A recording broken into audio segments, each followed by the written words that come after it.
Hello everyone, welcome to my YouTube channel magical nursing education. तो आज की class में हम स्टार्ट करेंगे एपिडेमियोलॉजिकल रिसर्च डिज़ाइन। तो आज की क्लास स्टार्ट करने से पहले मेरे चैनल को सब्सक्राइब करो जिसने नहीं किया है, और ज़्यादा से ज़्यादा शेयर करो और लाइक करो। चलो, एपिडेमियोलॉजिकल रिसर्च डिज़ाइन क्या होता है। एपिडेमियोलॉजी आप सबने कम्युनिटी में पढ़ा होगा कि एपिडेमियोलॉजी होता है किसी भी पर्टिकुलर एरिया में हम क्या करते हैं, डिजीज कंडीशंस को हम चेक करते हैं कि एक पर्टिकुलर एरिया में जो है वो कितनी डिजीज कंडीशन जो है वो हुई है। तो एपिडेमियोलॉजिकल रिसर्च स्टडी भी कुछ ऐसी ही है। In this study, the researcher investigate the cause of the different diseases in either the prospective and retrospective approaches and distribution of the disease. Same वही करना है कि एपिडेमियोलॉजिकल में जो एक पर्टिकुलर ग्रुप ऑफ एरिया आपको दिया हुआ है, जो आपका सैंपल है, जिस गांव में आपने जाके जो है वो स्टडी करनी है, तो एक पर्टिकुलर ग्रुप ऑफ एरिया में, एक पर्टिकुलर सब्जेक्ट्स में, एक पर्टिकुलर एरिया में जाके आपने क्या करना है, डाटा को कलेक्ट करना है। ठीक है, रिगार्डिंग द डिजीज कंडीशंस या रिगार्डिंग द कोई और इफेक्ट या कोई और कॉज। तो आपने क्या करना है, जो आप डाटा को कलेक्शन करोगे वो आपने करना है या तो प्रोस्पेक्टिव के अकॉर्डिंग या तो आपने करना है रिट्रोस्पेक्टिव अप्रोचेस के अकॉर्डिंग।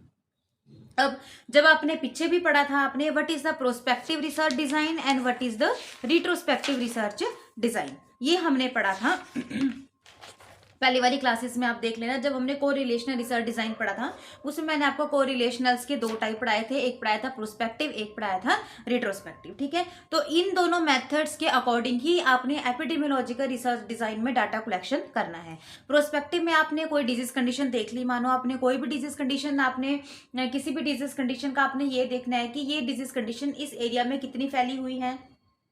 ठीक है, वो तो होगी सिर्फ फ्रिक्वेंसी।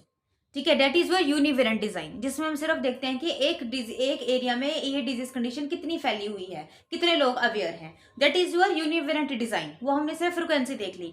बट एपिडेमियोलॉजी क्या बोलता है कि फ्रिक्वेंसी के साथ साथ आपने जो है वो प्रोस्पेक्टिव और रिट्रोस्पेक्टिव के हिसाब से आपने डाटा को कलेक्ट करना है। तो प्रोस्पेक्टिव के हिसाब से आपने कैसे करना है कि कोई भी चीज हो रही है वहां पे, उसका इफेक्ट आपने फ्यूचर में देखना है कि फ्यूचर में इस चीज का, जो आज ये चीज हो रही है उस चीज का इफेक्ट फ्यूचर में क्या है।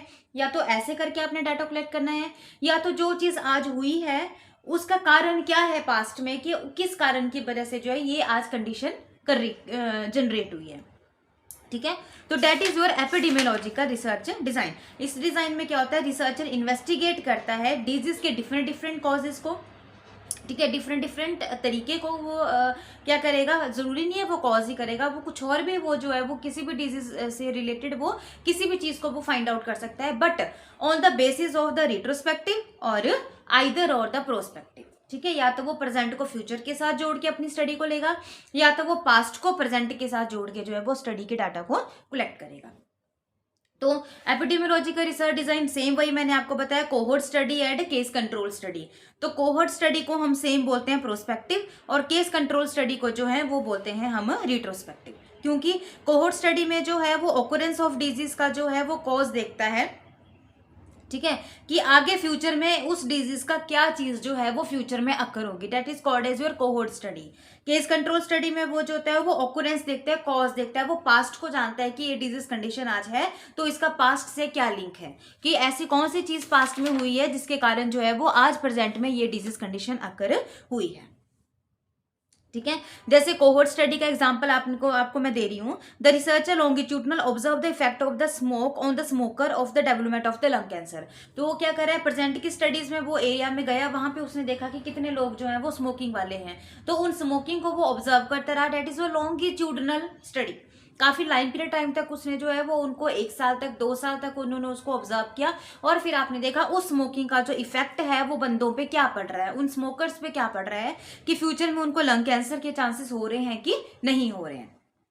जो केस कंट्रोल स्टडी है उसमें मैंने आपको बताया रिट्रोस्पेक्टिव। तो रिट्रोस्पेक्टिव में क्या होगा, the researcher investigate the history of the smoking in the patient disease with the lung cancer. अब प्रेजेंट में पेशेंट को क्या है, लंग कैंसर हुआ है, बट आपने उसकी हिस्ट्री कलेक्शन करनी है कि आपने अपने टाइम में कितनी स्मोकिंग की है, कितनी बार आप स्मोकिंग करते थे, आपकी स्मोकिंग की हिस्ट्री क्या है। तो उसने जो है वो प्रेजेंट को पास्ट के साथ जोड़ा, that is your case control.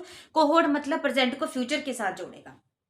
That is your cohort study. ठीक है, तो कोहोर्ट स्टडी में आपने प्रोस्पेक्टिव वाला लिखना है और केस कंट्रोल में आपने रिट्रोस्पेक्टिव लिखना है। Both are the same, but सिर्फ नाम जो है वो चेंज हो गया है।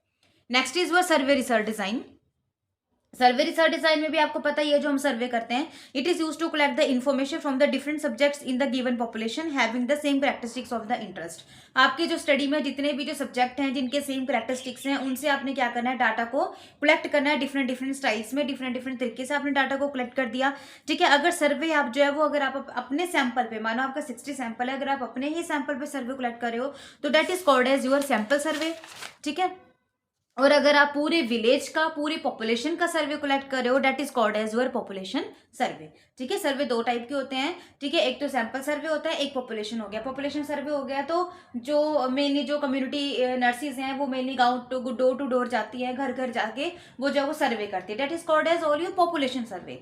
बट जो आप अपने स्टडी से रिलेटेड गाँव गाँव जाते हैं, लोगों के डोर टू डोर जाते हैं, that is called as your sample survey, क्योंकि वहां पे आपको पूरी पॉपुलेशन से मतलब नहीं होता, आपका जितना सैंपल है आपको उतना ही सर्वे करना पड़ता है। अब जो सर्वे डिजाइन है, that is divided into the further two types. First is your depending on the nature of the phenomena under the study. तो जो depending on the nature of phenomena मतलब सिचुएशन जो है आपकी स्टडी की, उस सिचुएशन के ऊपर डिपेंड करता है सर्वे।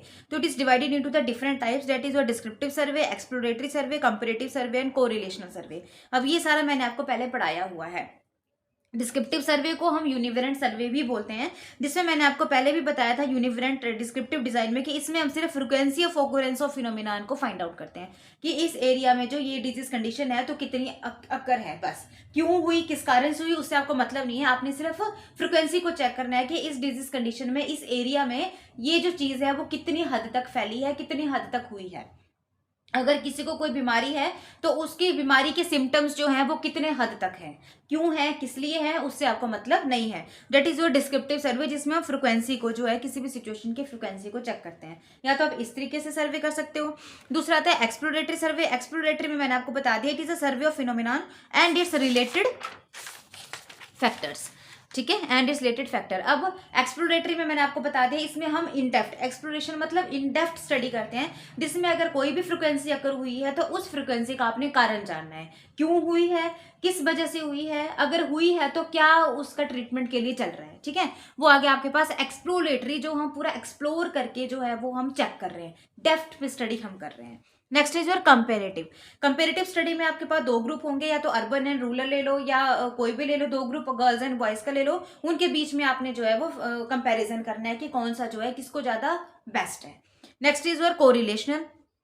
कोरिलेशन में मैंने आपको वही बता दिया। ठीक है, इसमें हम क्या करेंगे, it is a study of relationship between the two और more variables in the natural settings without any manipulation. दो या दो से ज्यादा वेरिएबल्स होंगे, उनके बीच में अपने रिलेशनशिप को देखना है, but without any change. That is the definition of your descriptive study. क्योंकि जब आपने एक्सपेरिमेंटल स्टडी की थी तो आपने क्या देखा था, स्मोकिंग का जो इफेक्ट था वो लंग कैंसर पे देखा था। तो आपने क्या किया था, एक्सपेरिमेंट क्या किया था कि जो स्मोकर से किसी में क्वांटिटी को बढ़ा दिया था स्मोकिंग की, किसी में कम कर दिया था। तो आपने बढ़ाने का भी असर देखा कि लंग कैंसर पे कितना हो रहा है, और घटाने का भी आपने देखा। दैट इज योर एक्सपेरिमेंटल, जिसमें आपने चेंज किया, मैनिपुलेट किया। बट कोरिलेशन में आप कोई मैनिपुलेशन नहीं करोगे, आपने सिर्फ स्मोकिंग का लंग कैंसर पे इफेक्ट देखना है। तो जस्ट सिर्फ आपने जो स्मोकर्स है उनको आपने ऑब्जर्व करते रहना है। आपको कोई मतलब नहीं है वो कितनी क्वांटिटी में ले रहे हैं, कम ले रहे हैं, ज्यादा ले रहे हैं, बस आपने सिर्फ उनको ऑब्जर्व करते रहना है, और एंड रिजल्ट आपने देखना है कि स्मोकिंग का लंग कैंसर का जो है वो कोई रिलेशन है कि नहीं है। ठीक है, विदाउट एनी चेंज, सिर्फ आपने ऑब्जर्व करना है। That is your correlational study. ठीक है, तो ये जो सर्वे डिजाइन है, इसका फर्स्ट टाइप था आपके पास depending on the nature of the phenomena under the study, जिसमें आपने पढ़ा डिस्क्रिप्टिव सर्वे। इसमें आपने सिर्फ फ्रीक्वेंसी को चेक किया सिचुएशन की। एक्सप्लोरेटरी में आपने फ्रीक्वेंसी के साथ साथ इन-डेप्थ स्टडी की, उसका कॉज भी जाना, सब कुछ जाना। कंपेरेटिव में आपने दो ग्रुप को आपस में कंपैरिजन करके रिजल्ट फाइंड आउट किया। और लास्ट इज और कोरिलेशनल, इसमें आपने क्या किया, विदाउट चेंज करके आपने दो वेरिएबल या दो से ज्यादा वेरिएबल्स के बीच में अपने रिलेशनशिप को चेक किया। नेक्स्ट इज सेकंड जो सर्वे डिजाइन का टाइप है, that is based on the method of the data collection. अब आप डाटा कलेक्शन जो है वो किस तरीके से करोगे, तो फर्स्ट आप रिटर्न सर्वे में भी कर सकते हो डाटा कलेक्शन, ओरल में भी कर सकते हो, और इलेक्ट्रॉनिक में भी कर सकते हो। रिटर्न का मतलब वो जो आप रिटर्न करके जैसे एमसीक्यूज क्वेश्चंस वगैरह बनाते हो, चेकलिस्ट वगैरह आपने बना दी, वो आपने किसी पर्सन को दे दी, तो वो हो गया आपके पास रिटर्न सर्वे, जिसमें आपने डाटा कलेक्ट किया। ओरल सर्वे का मतलब है आपने कोई रिटर्न में नहीं दिया, ठीक है, आपने सिर्फ क्या किया, the surveys collected by using the face to face और telephonically conversation with the respondent. जो भी आपके सब्जेक्ट है उनके साथ या तो आपने फेस टू फेस इंटरव्यू ली, ठीक है, या तो आपने टेलीफोन में इंटरव्यू ली। इलेक्ट्रॉनिक का मतलब है डाटा अगर आप कलेक्ट करोगे तो आप इलेक्ट्रॉनिक मीडिया से करोगे, जैसे कि मेल्स के थ्रू करोगे, मैसेज के थ्रू करोगे, ठीक है, या तो वेब फॉर्म के थ्रू करोगे। तो that is where based on the method of the data collection। तो सर्वे डिजाइन जो है that is divided into the two parts, depend on the nature of the phenomenon, और second is a depend on the method of the data collection। ये हो गया आपके पास सर्वे design. यहाँ पे आपके पास क्वांटिटेटिव रिसर्च स्टडी जो है वो बिल्कुल फिनिश होगी, ठीक है, जिसमें आपने पढ़ा एक्सपेरिमेंटल भी पढ़ा एंड नॉन एक्सपेरिमेंटल भी पढ़ा। एक्सपेरिमेंटल के भी आपने डिफरेंट टाइप्स पढ़े और नॉन एक्सपेरिमेंटल के भी आपने जो है वो डिफरेंट टाइप पढ़े, ठीक है। तो कल से हम स्टार्ट करेंगे qualitative research design. Qualitative research design में मैंने आपको बता दिया था कि इसमें जो डाटा होता है वो न्यूमेरिकल फॉर्म में नहीं लेते हैं, हम पूरे डिस्क्रिप्टिव के फॉर्म में लेते हैं और उसको हम कोडिंग्स में या पिक्चर्स में एनालाइज करते हैं, ठीक है। इसमें हम सिर्फ आप ऑब्जर्व करोगे या आप कोई पार्टिसिपेट करोगे, बस सिर्फ ऑब्जर्वेशन के थ्रू या आपने डाटा को कलेक्ट करना है और जो आपने ऑब्जर्व किया उसको एक आपने एक थ्योरी में एमर्ज कर देना है, आपने एक थ्योरी को जनरेट कर देना है। That is called as your qualitative research design, ठीक है। तो ये जो इसकी जो डिटेल है वो हम कल जो है वो पढ़ेंगे कल की क्लास में। तो आज की क्लास में आपको कोई भी प्रॉब्लम है, ठीक है, एक्सपेरिमेंटल रिसर्च डिजाइन से रिलेटेड, चाहे वो एक्सपेरिमेंटल है चाहे वो नॉन एक्सपेरिमेंटल है, आप मेरे को कमेंट बॉक्स में जरूर कमेंट करना, ठीक है। और बाकी आज की क्लास जो है यहाँ पे खत्म होती है। Thank you so much.